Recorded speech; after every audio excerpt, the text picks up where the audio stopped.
Hey everybody, it's Master Gallengeist here, bringing you my review for The Amazing Spider-Man issue 4.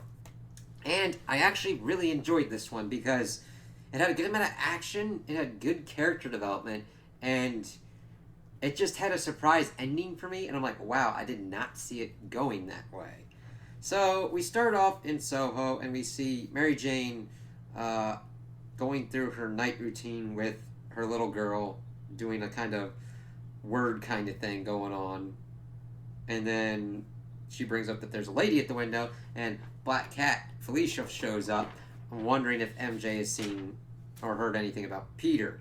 She's been trying to get a hold of him and haven't really. And MJ's like, nope, haven't heard, everything okay. But Felicia's like, hey, there's rumblings of stuff going on. If you find him, let me know. And then we just see that, like, MJ just says to the kid that it's a friend from a long time ago. So it's like, okay. So we only get a little bit on that, and I don't mind it. I'm glad that we still have that kind of percolating in the story pool that we've got going on here. And it's just like, all right, interesting tease. We'll see where this kind of goes. So then we're back to Peter in his very precarious situation here, and he pretty much is trying to figure out and use his spider sense to when the dude's going to try and cap him to roll out and pretty much use his web shooters that he can't get through the titanium chains. Though he's like, if anybody asks, it's adamantium. But then the thing is, he doesn't have the spidey sense going on, and then Kareem shows up to pretty much help him, which was really kind of cool. I do like what they've done. Like, Spidey saves people. And it is interesting to introduce this thing where there was a bad guy, he was in a burning car, and he pulled him out, and Kareem is like holding up on that. It's like, you saved my life. And you kind of see him, even though he's working for Tombstone and being a henchman kind of dude, he's not going to let shit slide because Spidey saved him, and he's trying to kind of pay that back.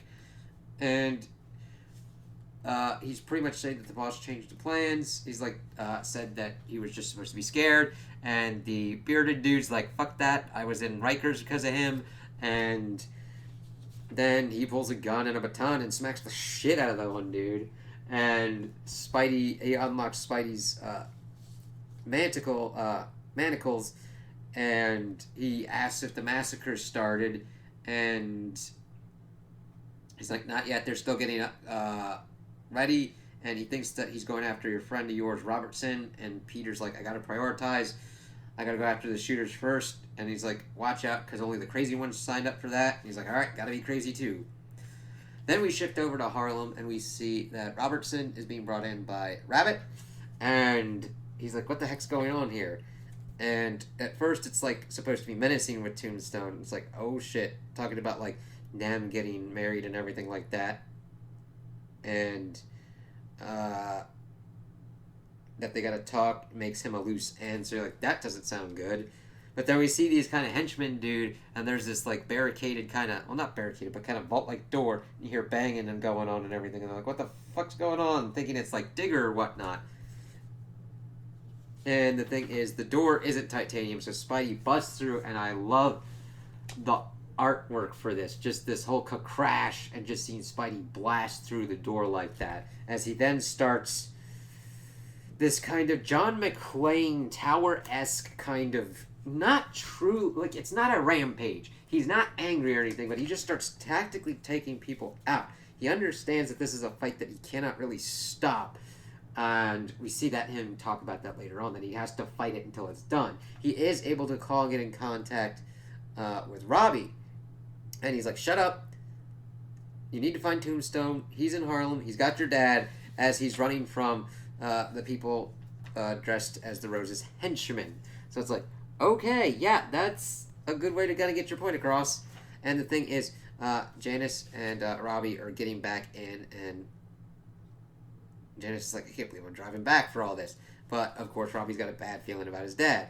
So then we see this kind of cool thing as they're trying to run, but they get all webbed up, and we see Spidey running around, and he just tells him to find him find Tombstone, whatever it takes. And Janice is like, alright, okay, I'm going.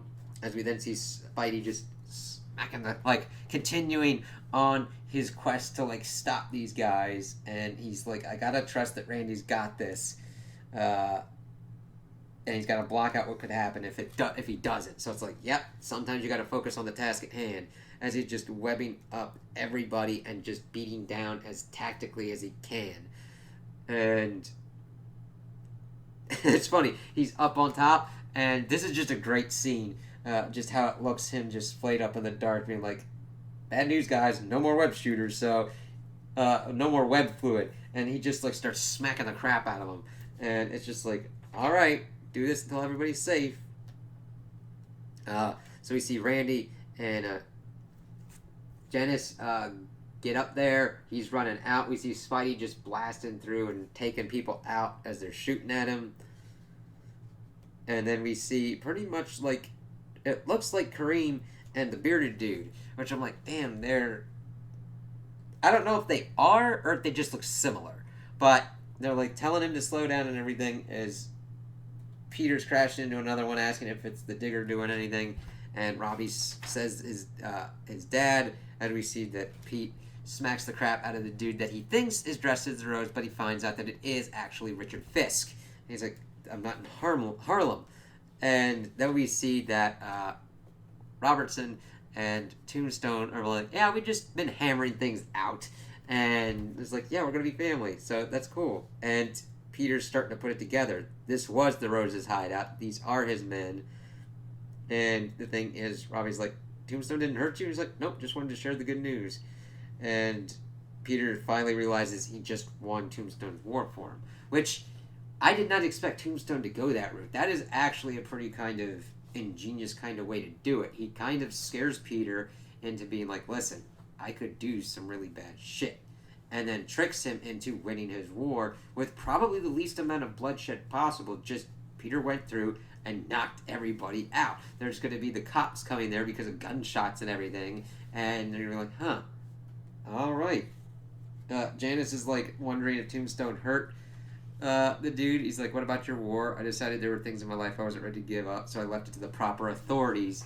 As we see this last shot of Pete like that, and I'm like, yeah, it's interesting that he the thing is,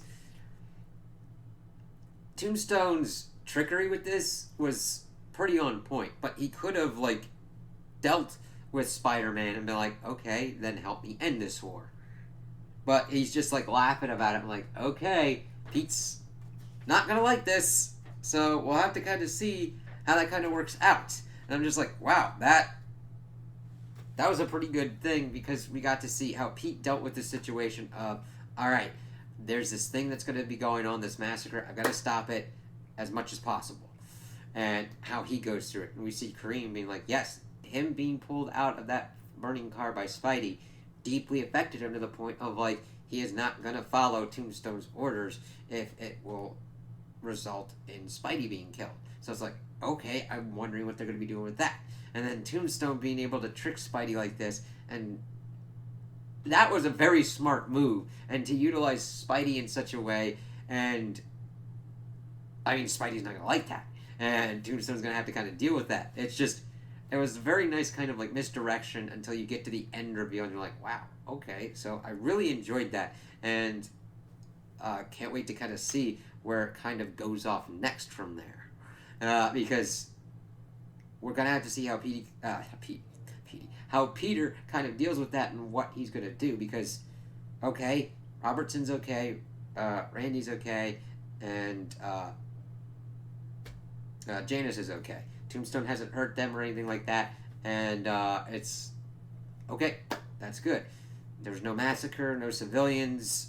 This ended in a pretty good way. There could be evidence for him to pretty much let this go. However, it's what Tombstone's next kind of moves would be, and what he would be doing after that. Because, all right, the Rose is off the board. What's he going to do now? Is he going to try and expand his territory? What kind of goes on with that? So, I'm intrigued to see how that kind of works out. So those are my opinions on the issue. Tell me what you guys think in the comments below. If you liked it, if you didn't like it, if you agree with me, if you disagree with me. Also, like and subscribe, and I hope you have a good day.